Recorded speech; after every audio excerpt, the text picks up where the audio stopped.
Welcome to the Digital Scent. This week I'm joined with a special guest, Paul Kiefer. Hello. Paul's going to be filling in for Zach, who's on vacation this week. Paul, this week me and you watched Drive. When a man loves a woman this much, That was good. He had a good time. Me too. there's no telling They said they're gonna come after Benicio and Irene next. One of those men gave you that? You told them about Irene! how far he'll go. They're gonna come looking for me, and they're gonna come for you. Getting to be around you was the best thing that ever happened to me. Drive, rated R. How'd you like that? I liked it. It was a fast-paced action movie with a good plot. Let's talk about the plot a little bit. What'd you think of the relationship between Ryan Gosling and his neighbor? It was a bit odd. It seemed like it focused more on her son and her husband than it did on actually her. Yeah, I really felt like it was almost like asexual, their relationship. There was just very little sexual chemistry between the two of them, and it was just mostly about his relationship with her son. And I thought his acting in this was outstanding. The Ryan Gosling's acting in this movie was outstanding. He plays this really eerily calm personality.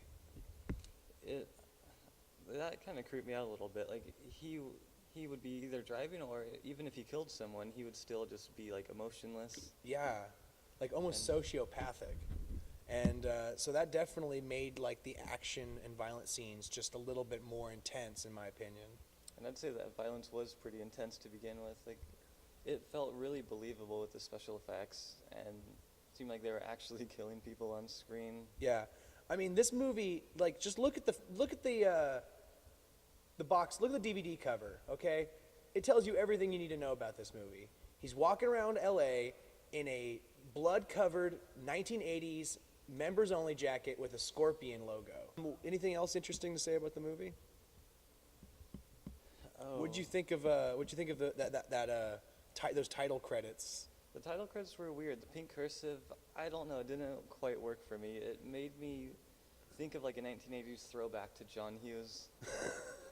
I can see where you're going with that. Yeah, it was definitely strange. It kind of reminded me of like Pretty in Pink or like Weird Science. Yeah, exactly. It was definitely very strange. What's our final idea about this? Or what's our final rating on this? Are we going to say buy, rent, or skip?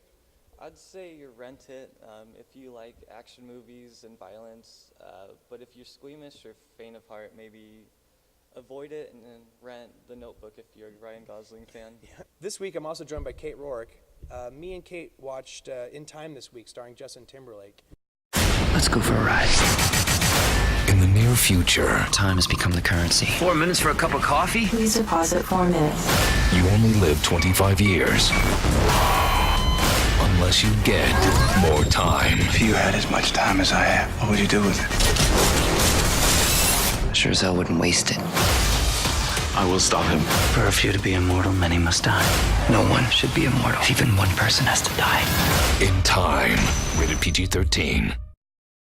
JT hasn't done a movie in a little while. He did Black Snake Moan and Alpha Dog back in 2004, and I haven't really seen him in much since.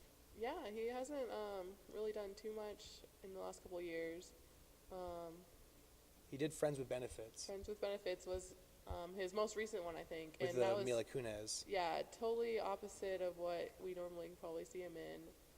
Especially in Time, he didn't play the same. Yeah, he plays more of a character like he did in Alpha Dog or in Black Snake Moan. More of a kind of intense character. I mean, so I thought the most bizarre thing about this movie was actually the DVD cover. Did you notice that? Yeah, the 2-line recommendation? yeah. Outstanding, excellent movie. 2 sentences from a critic on MySpace. And it's the only review on the front cover of the box. And it doesn't really tell us that much. And from MySpace. I think honestly, Justin Timberlake just wants to remind America that MySpace still exists. So, Kate, what's our final recommendation for this movie? Are we going to tell people to go for a buy, rent, or skip? I would say definitely rent it, and if I'd say it is worth buying if you like this kind of psychological thriller kind of movie. Yeah, if you like a sci-fi psychological thriller, I feel this movie has a lot of replayability. And you could definitely pass this around to your friends, have them all watch it. So I'm definitely giving this movie my recommendation for a buy. Thanks for watching The Digital Ascent. Like always, I'm Dominic Tringali. I watch the crap so you don't have to.